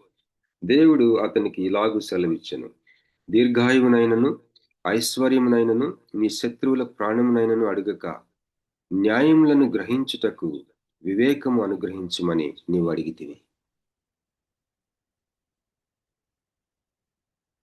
సో తన రిక్వెస్ట్ కి ఒక సంకల్పం ఉంది. ఈరోజు ఒక స్థితిలో ఉన్నావు నువ్వు, నీ రిక్వెస్ట్ కి సంకల్పం ఏంటి? దేవుని దగ్గర నువ్వు చేసే మనవికి పర్పస్ ఏంటి? అది దేవునికి సంతోషపరిచేది. ఇక్కడ ఒక మాట ఉంది, 10వ వచనం, సొలొమోను చేసిన ఈ మనవి ప్రభువునకు అనుకూలమాయను. ఇంగ్లీష్లో and the speech please the lord. సొలొమోను మనవి దేవుణ్ణి ప్లీజ్ చేసిందంట. నీ మనవి ప్లీజ్ చేస్తుందా? లేదా ఇప్పటికే ఇవ్వబడిన వాటిని గురించి ఊరికి అతిశయిస్తున్నావా? నేను చాలా మందిని చూశాను, ఒక మంచి కారు ఉంటే చాలు ఎంత గర్వంగా ప్రవర్తిస్తున్నారో మన విశ్వాసులు. మంచి హౌస్ ఉంటే చాలు అదొక విగ్రహం లాగా అయిపోతుంది. నేను చాలా మంది దేవుని సేవకుల స్టోరీస్ నేను విన్నప్పుడు, మరి ఊటీలో ఈ యుఈఎస్ఐ అనే ఒక సంస్థ ఉంది. అక్కడ ఒక అతను ఆ కొండ మీద ఒక ప్రాపర్టీ కొనుక్కున్నాడంట ఇష్టంగా. కానీ దేవుడు చెప్పాడంట, ఈ ప్రాపర్టీని యుఈఎస్ఐకి ఇచ్చేయి అని. ఆ సంస్థకి విద్యార్థుల మధ్య జరిగే సంస్థ, అది సేవ, దానికి ఇచ్చేయమని చెప్పాడంట. అలాగే ఇప్పుడు జూలియస్ గారు ఉన్నారు. జూలియస్ గారికి మంచి హౌస్ ఉంది సీతమ్మధార అనే ఏరియాలో. సీతమ్మధార చాలా కాస్ట్లీ ఏరియా. అక్కడ ఒక మంచి సంస్థ ఉంటే ఆ సంస్థ అంతటినీ కూడా మినిస్ట్రీ పర్పస్ కి తను ఇచ్చేశాడు. ఆ ఇంటిని, తన ఓన్ హౌస్ ని కష్టపడి కట్టుకున్నాడు. సో మనకున్న ఇల్లులు, ఈరోజు ఒక ఇల్లుంటే చాలు మన విశ్వాసుల పోకడ అంత ఇంత కాదు. ఒక మంచి ఇల్లుంటే చాలు. ఎందుకంటే మన ముందు తరాలు లేవు, మనకుంది. దాన్ని ఎలాగా కంటైన్ చేయాలో మనకు తెలియట్లా. అరే ఒక ఇల్లు, ఒక మంచి స్థితి ఉంటేనే అసలు మన హృదయాల్ని కాపాడుకోలేకపోతున్నామే దేవుని ముందు. సంకల్పం ఎలా ఇస్తాడు? ఐశ్వర్యం ఎలా ఇస్తాడు? ఘనత ఎలా ఇస్తాడు? మనం ఆలోచన ఈరోజు నా మట్టుకు నేను ఆలోచించుకున్నా. ఇవన్నీ నన్ను ఎంతగానో డిస్టర్బ్ చేసిన విషయాలు. నేనుండిన ఇల్లులు మహా పెలాషియల్ హౌసెస్ లో ఉన్నాను దేవుని మహాకృపను బట్టి. మెర్సీ జయరాజరావు గారని 2000 సంవత్సరంలో మాకు ఫోన్ చేసి, బాబు పైన అంతా కూడా నేను సేవకులకి ఇస్తా ఉన్నాను, ఇప్పుడు కూడా మేము కొంత ఎక్కువ కాలం అమెరికాలో ఉండిపోతున్నాం, పైన అంతా కూడా మీరు ఉంటే బాగుంటది అని చెప్పాను. అది 4 bedroomed house, prime area. Mercy Jayarajarao గారు అంటే టింపనీ స్కూల్ ఫౌండర్ తను. మరి ఆ ఇంటికి వెళ్ళమని దేవుడు నాకు యెషయా 62వ అధ్యాయం ద్వారా మాట్లాడితే నేను 6 years ఉన్నాం అక్కడ.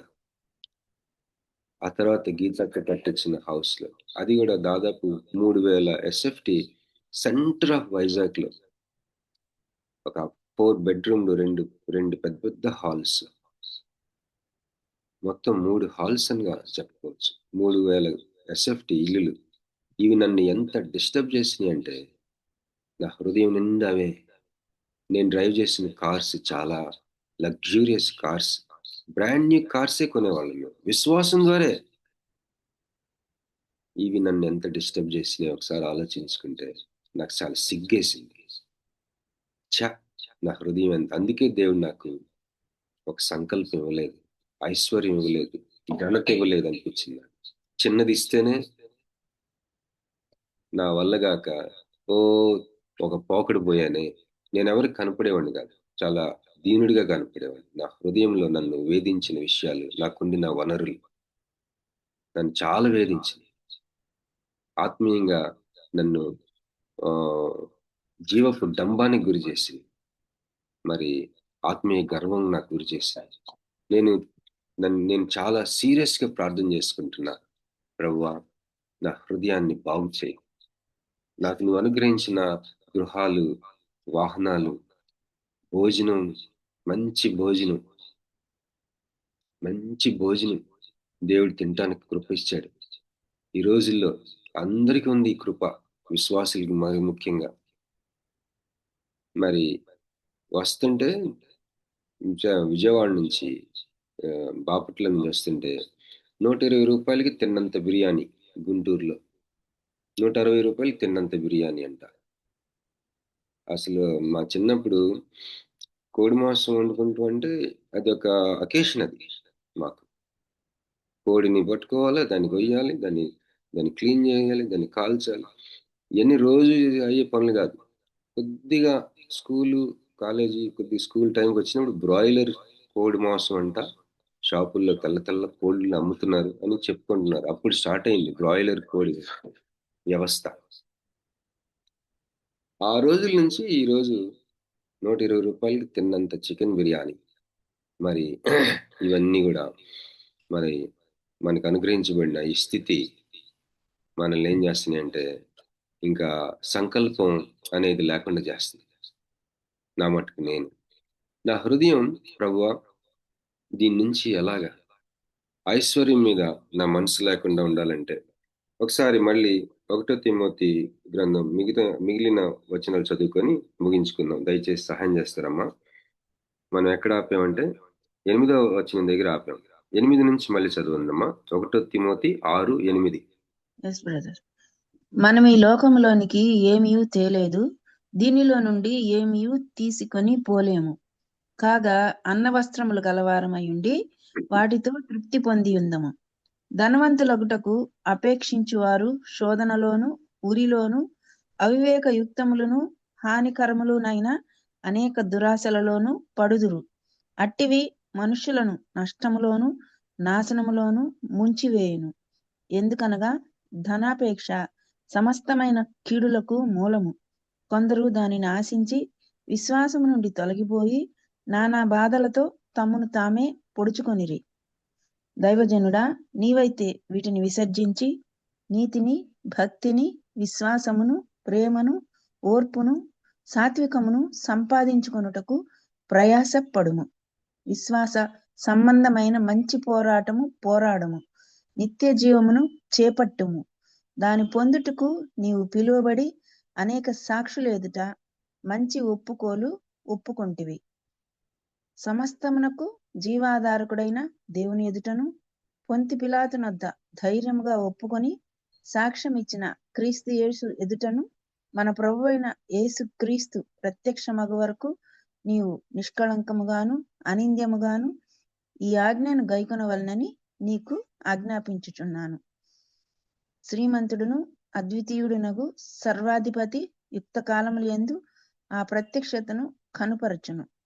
ఆ సర్వాధిపతి రాజులకు రాజును, ప్రభువులకు ప్రభువునై ఉన్నాడు. సమీపింపరాని తేజస్సులో ఆయన మాత్రమే వసించుచు అమరత్వము గలవాడై ఉన్నాడు.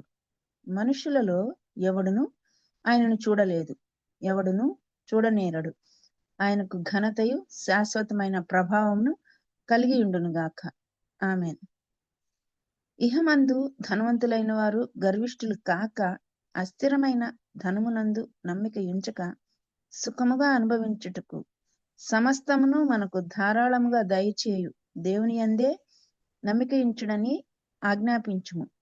ఇక్కడ ఒకసారి ఆగుదామమ్మా. 17వ వచనం, ఇహమందు ధనవంతులైన వారు అంటే మనమే, మనందరం. మీలో అనుకోవచ్చు ఎవరైనా నా దగ్గర ఏముందని. మనం బాగా కళ్ళు తెరిచి చూస్తే మన ఇంట్లో ఉంటాయి, మనకి బట్టలు ఉంటాయి, ఇంకొకరికి ఇవ్వగలిగిన ఎక్స్ట్రా పేరు ఉంటుంది, మనకి అద్దిల్లులు ఉంటాయి. అసలు అద్దిల్లులో ఉన్న సుఖం మరెక్కడ ఉంటుందండి? సొంత ఇల్లు అనుకోండి, దాన్ని మెయింటైన్ చేయలేక సావాలి. అదే అద్దిల్లు అయితే మన ఇష్టం, అంటే ఇష్టం వచ్చినట్టు వాడమని కాదు, మన ఇష్టం వచ్చిన బడ్జెట్లో ఇష్టం వచ్చిన ఏరియాలో ఉంటాం. మన ఇంటిని మెయింటైన్ చేసుకునేది మన ఇంటి ఓనరు బాధ్యత. అది జస్ట్ మిమ్మల్ని నవ్వించాలని చెప్తున్నాను. మనకు అద్దిల్లు కూడా లేని వాళ్ళు ఉంటారు, అసలు ఇల్లు లేని వాళ్ళే ఉన్నారు ప్రపంచంలో. విశ్వాసుల్లో ఎక్కడుండాలో తెలియని వాళ్ళు, బేస్మెంట్స్లో ఉంటున్న వాళ్ళు, కార్ షెడ్యూల్లో ఉంటున్న వాళ్ళు ఉన్నారు, కానీ మనకు అద్దెళ్ళల్లో ఉన్నాం మనం. అలాగే మరి చాలా మంది మన దగ్గర ఏం లేదు అంటారు, కానీ బంగారం ఉంటుంది వాళ్ళ దగ్గర. అది మన దగ్గర ఉందన్న సంగతి వాళ్ళకి తెలియదు. వాళ్ళు దాన్ని ఒక ఎసెట్గా చేయరు. ఒకసారి ఒక సేవకుడి భార్య ప్లేట్లెట్స్ డౌన్ అయ్యి, మాకు బాగా తెలుసాళ్ళు, మా పిల్లలకి కౌన్సిలింగ్ కూడా ఇస్తూ ఉన్నారు ఆ టైంలో. డెంగ్యూ ఫీవర్ వచ్చి ఆమెకి ప్రాణం మీదకి వచ్చేసింది. 10,000కి వెళ్ళిపోయింది ప్లేట్లెట్స్ కౌంట్. వాళ్ళ దగ్గర డబ్బులు లేవు. డబ్బులు లేవని చెప్తున్నాడు అతను. ఇదిగో తమ్ముడు, నాకు కార్డు ఇచ్చాడు మా బ్రదరు, అది దాంట్లో కూడా తక్కువ ఉన్నాయి, అది ఇది అని అంటే నేను నిజమే అనుకొని, అప్పుడు ఇండస్ట్రీలో లోను కొంత నడుస్తూ ఉంది మాకు. ఆ బ్యాంక్ దగ్గరికి వెళ్ళి నాకు ఇట్లా అర్జెంటుగా డబ్బులు కావాలండి అని చెప్తే, మరి ఇప్పుడు ఎట్లా ఇస్తామండి, మీరు ఏదన్నా డబ్బులు, మన లోన్ మనం తీసుకోవాలన్నా చిన్న ప్రాసెస్ ఉంటుంది కదా, ఆ ప్రాసెస్ అంతా చేసి నేను గబగబా కొంత డబ్బు తీసుకొని ఆయన చేతిలో పెడితే, ఆ మరుసటి రోజు ఎప్పుడో చెప్తున్నాడు 4 లక్షలు ఫిక్స్డ్లో ఉన్నాయంట. నేను షాక్ అయ్యాను అసలు. అన్నా ఏంటి, ఎందుకు పెట్టారు ఫిక్స్డ్లో అంటే, వాళ్ళ అబ్బాయి పెళ్ళికంట. వాళ్ళ వైఫ్ చనిపోతుంటే డబ్బులు లేవని చెప్తున్నాడు నాకు. ఇద్దరు పాస్టర్లు వాళ్ళు. నేను కింద మీద పడి డబ్బులు తీసుకెళ్ళి ఇస్తే నాకు ఫిక్స్డ్లో 4 లక్షలు ఉన్నాయని చెప్తున్నాడు. ఏం చేయాలి ఇతన్ని? నాకైతే చాలా బాధేసింది. ఆమె చచ్చిపోతే ఏం చేస్తాడు ఇతను? అసలు కొడుకు కోసం పెట్టడం ఏంటి? కూతురు కోసం పెడితే ఆమెకు అర్థం ఉంది, కానీ వింత అనిపించింది నాకు. చాలా ఆశ్చర్యం వేసింది, చాలా బాధేసింది. సో ఇలాగా మన ఇళ్లలో మనకి ఉంటాయి, బ్యాంకుల్లో దాచిబడి ఉంటాయి, ఎక్కడో స్థలాలు ఉంటాయి. దేవుడు మరి నాకెందుకు అనిపిస్తుంది, ఒక సేవకుడు కూడా అన్నాడు, ఒకసారే పనిష్ చేశాడంట వాళ్ళని, అననీయ సప్పేరాని, భయపడతామని. అలా పనిష్ చేసుకుంటూ పోతే ఎంతమంది మిగులుతాం? మరి ఏం లేదని చెప్పుకుంటారు, కానీ వరుసగా మనకున్న బంగారపు నగలు తీయండి, దాన్ని వెలగట్టండి, మనకున్న ఆస్తులు వెలగట్టండి, ధనవంతులు మనమే. ఒకవేళ ఏం లేకపోతే నిజంగా లేకపోవచ్చు, కానీ చాలా మంది వాళ్ళకున్న పరిస్థితిని అంచనా వేసుకోలేరు, వాళ్ళకున్న వనరుల్ని అంచనా వేసుకోలేరు. ఆ అంచనా వేసుకోవాలి విశ్వాసంగా. మనది బ్యాలెన్స్ షీట్ ఉండాలి. What is income, what is expenditure, what is fixed assets ఏమున్నాయి మన దగ్గర, గోల్డ్ లేకపోతే ప్రాపర్టీస్, మూవబుల్ అండ్ ఇమ్మూవబుల్ రెండు ఏమున్నాయి మనకి, అవన్నీ. సో యుహమందు ధనవంతులైన వారు గర్విష్ఠులు కాక, అస్థిరమైన ధనమునందు నమ్మిక ఉంచక, సుఖముగా అనుభవించుటకు సమస్తమును మనకు ధారాళంగా దయచేయు దేవుని యందే నమ్మిక ఉంచుడని ఆజ్ఞాపించు. ఇక్కడ 2 నమ్మకాలు. ఒకటి అస్థిరమైన ధనమునందు నమ్మకం ఉంచటం, రెండోది సుఖముగా అనుభవించుటకు సమస్తమును మనకు ధారాళంగా దయచేయు దేవుని యందే నమ్మకం ఉంచటం. నీ నమ్మిక దేని మీద ఉంది? ఇప్పటికే నీకు అనుగ్రహించబడిన సమస్తం, మంచి స్థితి అనుగ్రహించబడింది మనలో చాలా మందికి. ఒకరికి ఇవ్వగలిగిన స్థితి, దాని యందు నమ్మకం ఉంచుతున్నావా? సమస్తమును ధారాళంగా దయచేసి సుఖంగా అనుభవించుటకు సమస్తమును మనకు ధారాళంగా దయచేయు దేవుని యందే నమ్మకం ఉంచుతున్నామా? మన హృదయం ఎంత మోసకరమైందంటే అటు కాసేపు ఇటు కాసేపు ఉంటుంటది. కనుక దాన్ని జాగ్రత్తగా కాపాడుకోవటం అనేది గొప్ప గొప్ప గొప్ప యజ్ఞమే. అది గొప్ప మహాయజ్ఞం. వారు వాస్తవమైన జీవమును సంపాదించుకునే నిమిత్తము. చూసారండి, వాస్తవమైన జీవము సంపాదించుకోవాలట. రాబో కాలం నాకు మంచి పునాది తమ కొరకు వేసుకొనుచు మేలు చేయువారును సత్క్రియలు అను ధనము గలవారును ఔదార్యము గలవారును తమ ధనములో ఇతరులకు పాలు ఇచ్చువారునై ఉండవలని. తమ ధనములో ఇతరులకి పార్ట్ ఇవ్వటం.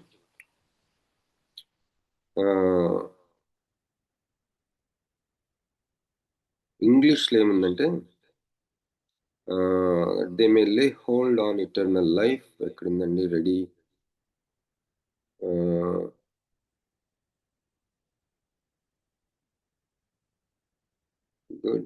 Good works ready to distribute అని ఉంది ఇంగ్లీష్లో. తమ ధనంలో ఇతరులకు పాలిచ్చువారునై ఉండవాలి. ఇదే సీక్రెట్ మనం జాగ్రత్తగా ఉండటానికి. మన ప్రాపర్టీస్ విషయంలో ఇతరులకి పాలు ఇవ్వటం, మన ధనంలో మనకున్న దాంట్లో ఇతరులకి పాలు ఇవ్వటం అనేది రహస్యం. బిల్లీ గ్రాహాం గారు కూడా తను స్థాపించిన సంస్థ ఆర్థిక విషయాల్లో తాను జోక్యం చేసుకునేవాడు కాదంట. తనకి పర్సనల్ కానుకలు తన పర్సనల్గా ఉంచుకునేవాడట.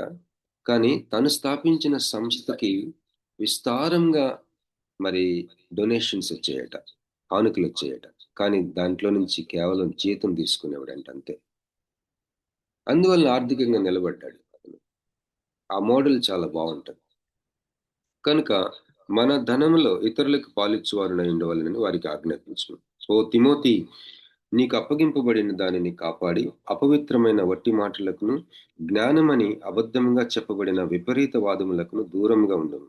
ఆ విషయంలో ప్రవీణులమని కొందరు అనుకొని విశ్వాస విషయం తప్పిపోయేది. కృప మీకు తోడయుండునుగాక. హల్లెలూయా. ఇక్కడ యేసు ప్రభు గురించి ఒక మాట మనం చూసుకుందాం.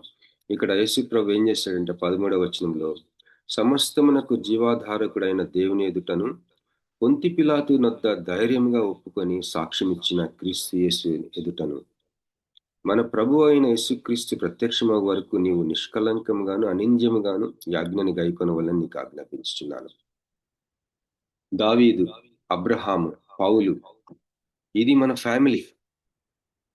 దావీదు, ఇస్సాకు, యాకోబు, Abraham,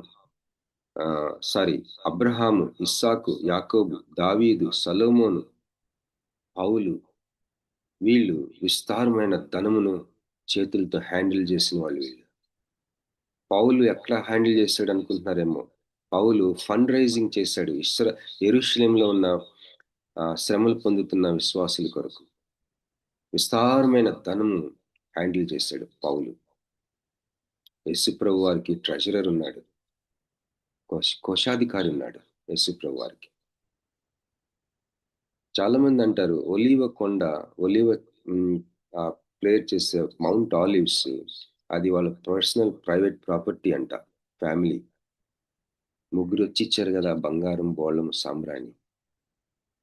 they are very very precious. కనుక ఇలాంటి కుటుంబం మంది. కనుక ఈరోజు ముఖ్యంగా మనం తెలుసుకోవాల్సింది ఏంటంటే, దేవుని యొక్క అగ్ని వ్రేలు మన వనరుల మీద సిద్ధంగా ఉంది. మన కొడుకులు, కూతుర్లు చేస్తున్న ఉద్యోగాల మీద, ఆ యొక్క జీతాల మీద తన వ్రేలుంది. మన ఆస్తిపాస్తుల మీద తన వ్రేలుంది. మన వనరుల మీద తన వ్రేలుంది. దేవుని వ్రేలుంది. దీన్ని తప్పించుకోవటం ఎట్లా అంటే, సొలొమోను అడిగాడు, నీవు నాకు ఇచ్చిన ప్రజల్ని నేను అర్థం చేసుకోవాలనుకుంటున్నా, న్యాయం చేయడానికి నాకు అర్థం చేసుకునే మనసు దయచేయమని అడిగాడు. ఆ సంకల్పం అడిగాడు, పర్పస్. మన జీవితంలో మనకున్న వనరుల విషయంలో పర్పస్ ఏంటి?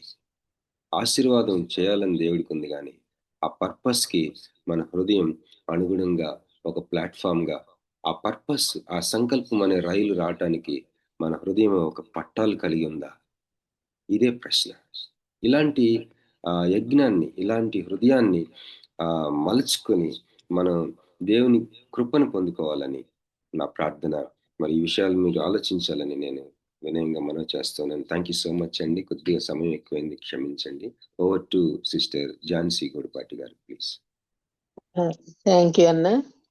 మరి ధనము వాటన్నిటి గురించి చక్కని వివరణ ఇచ్చారు. మనం దేవుని ఆ కృపతో దేవుడిచ్చే దానికి మనం ఒక ప్లాట్ఫామ్ గా ఉండాలని ముగించారు. మరి ఆ విషయాలన్నీ మనం చెప్పినవన్నీ చక్కగా ఆలకించి ఒకసారి వాటిని అర్థం చేసుకొని దాని ప్రకారం జీవిద్దామండి. ఏదేమైనప్పటికీ దేవుని మీదే మనం కేంద్రీకృతం అవ్వాలని మరి ముగింపులో ఇచ్చేశారు. దయచేసి మనం వాక్యాన్ని అర్థం చేసుకొని దాని ప్రకారం జీవిద్దామండి. చెప్పబడిన వాక్యం నిమిత్తము ముగింపు ప్రార్థన, పరలోక ప్రార్థన ఆశీర్వాదం ఇవ్వాల్సిందిగా పాస్టర్ మురళీ బాబాయ్ గారిని కోరుతున్నాను. జాన్సన్ వాళ్ళ చుట్టాల పాపకి 13 years పాపకి చికెన్ ఫాక్స్ వచ్చిందండి. చాలా ఇబ్బంది పడుతుంది. పాపని దయచేసి మీ ప్రార్థనలో జ్ఞాపకం చేసుకోవాల్సిందిగా కోరుతున్నాండి. మురళీ బాబాయ్ గారు సిద్ధంగా లేకపోతే జామి రవికుమార్ గారు, రెవరెండ్ జామి రవికుమార్ గారు. ప్రార్థన చేసుకుందాం అందరు. పరిశుద్ధం తండ్రి, నీ బంగారు పదవి పొందడం ప్రభావ, నీ ప్రేమను బట్టి కృపను వందనాలు తండ్రి.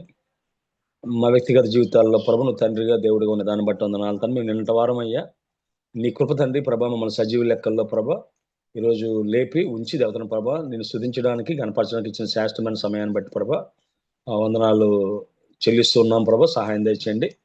అదేవిధంగా దేవతను ప్రభా ప్రార్థన చేస్తూ ఉన్నాం ప్రభా.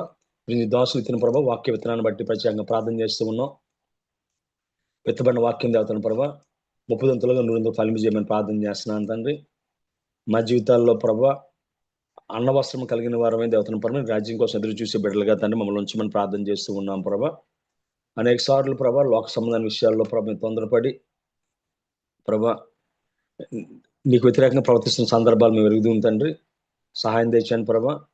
నీ కృపమాతో ఉంచమని ప్రార్థన చేస్తూ ఉన్నాం ప్రభా. సహాయం తెచ్చాను తండ్రి. ఈ విధంగా ప్రతిరోజు ప్రభా నీ వాక్యం వినడానికి మాకు ఇచ్చిన ఈ శ్రేష్టమైన సమయాన్ని బట్టి వందనాలు తండ్రి. అయ్యా ప్రభు విధంగా ప్రతిరోజు తండ్రి వాక్యం వినడానికి తండ్రి ఒక ప్లాట్ఫామ్ క్రియేట్ చేసిన బాబు రత్నాకర్ గారిని తండ్రి వారి కుటుంబాన్ని ప్రత్యేకంగా జ్ఞాపకం చేసుకో ప్రభా. ప్రభు నీ దోషానికి ఇచ్చిన దాతను ప్రభు వాక్య జ్ఞానాన్ని బట్టి అదేవిధంగా జీవిత అనుభవాలను బట్టి వందనాలు చెల్లిస్తున్నాను తండ్రి. అనేక ఆత్మ సంబంధమైన విషయాలు ప్రభా తన అనుభవాలను జోడించండి మా బోధించుండగా ప్రభా మా జీవితాలు సరి చేసుకోవడానికి ముందుకు సాగడానికి కృప చూపించమని ప్రార్థన చేస్తున్నాను. దీనికి సహకరిస్తున్న దేవతను ప్రభా. అయ్యా ఝాన్సీ సిస్టర్ని ప్రసిద్ధ సిస్టర్ని జ్ఞాపకం చేసుకో. జాన్సన్ గారిని అదేవిధంగా తండ్రి స్వరూప్ గారిని తేజ పండిష్ గారిని జ్ఞాపకం చేసుకో. కోటి వారిని జ్ఞాపకం చేసుకో ప్రభా. ఈ విధంగా దేవతను ప్రభా నీ రాకడ పర్యంతం ఆ పురాణం ప్రోకడ పర్యంతం ఇది కొనసాగడానికి సహాయం దయచేయండి. ఇంకా అనేక మంది ప్రభా ఇందులో పాల్గొనడానికి కృపించమని ప్రార్థన చేస్తూ ఉన్నాను ప్రభా. సహాయం దయచేయండి. అదేవిధంగా దేవతను ప్రభా అనారోగ్యంతో దేవతను ప్రభా డాక్టర్ విజయ్ కుమార్ గారిని జ్ఞాపకం చేసుకోతుందండి. మమ్మల్ని విడిచి వెళ్ళిన దేవతను ప్రభా సుధాకర్ రెడ్డి గారి కార్యక్రమం ఘనంగా జరిగిందని నమ్ముతూ ఉన్నాం ప్రభా. అయ్యే విడిచి వెళ్ళిన దేవతను ప్రభా సంస్థలని అదేవిధంగా దేవతను భార్యని బిడ్డను కూడా జ్ఞాపకం చేసుకోతండి. సహాయం తెచ్చాను ప్రభా. అదేవిధంగా డాక్టర్ జేమ్స్ అయ్య గారిని ప్రభా తన క్రిస్మస్ లో పాల్గొనడానికి ఆరోగ్యం ఇచ్చని కొందనాలు తండ్రి. ఇంకా నీ సేవలో ముందుకు సాగే భాగ్యం తెచ్చండి. ఆశీర్వాద గారిని జ్ఞాపకం చేసుకోండి ప్రభా. ఇంకెవరైతే అనారోగ్యంతో ఉన్నారో ఆర్థిక ఇబ్బందుల్లో ఉన్నారో కుటుంబ సమస్యలతో ఉన్నారో వారిని జ్ఞాపకం చేసుకుంటారు. మా బిడ్డలందరూ ప్రభా దేవతను ప్రభా జీవనోపాధి కొరకు ప్రభా ఏ వృత్తి చేస్తున్నా ఏ చదువు చదువుతున్నా ప్రభా నీ బిడ్డలుగా ఉండగలిగే భాగ్యం తెచ్చేయమని అయ్యా మా సంఘాలను సంస్థలను ప్రభు ఒక్కరిని దీవించమని ప్రార్థన చేస్తున్నాను తండ్రి. మేము చేయవలసిన ప్రతి పనిలో ప్రభా నీ శుద్ధి అయిన మార్గాన్ని చూపించి నువ్వే సకల మహిమగంతా ప్రభావం పొందుకోమని నిజంగా వాక్యం చెప్పిన దోషలను జ్ఞాపకం చేసుకోమని ఈ చిన్న ప్రార్థన మా ప్రభులు ప్రియకుమారుడైన యేసుక్రీస్తు దిగునామని కేట్టుకుంటున్నాం పరమ తండ్రి. ఆమెన్. పరలోకమందున మా తండ్రి నీ నామం పరిశుద్ధపరచమను గాక, నీ రాజ్యం వచ్చును గాక, నీ చిత్తం పరలోకమందు నుండి భూమి మీద నెరవేరును గాక. మాకు కావలసిన అందిన ఆహారం మీద దయచేయము. మనసులను క్షమించే ప్రకారం మనం క్షమించము. మమ్మల్ని శోధనలోకి తక్కి తప్పించము. ఎందుకంటే రాజ్యము బలము మహిమ నిరంతరం నిన్నావు తండ్రి. ఆమెన్. మన తండ్రి అయిన దేవుని ప్రేమ కుమారుడైన యేసుక్రీస్తు కృప పరిశుద్ధాత్మ అన్యోన్య సహవాసం అక్కడ చెప్పిన దాసులకు పాల్గొన్న బిడ్డలకు మనం చేయవలసిన ప్రతి పనికి అని కృప సదాకాలముతో నడిపించును గాక. Amen. Amen. Thank you brother.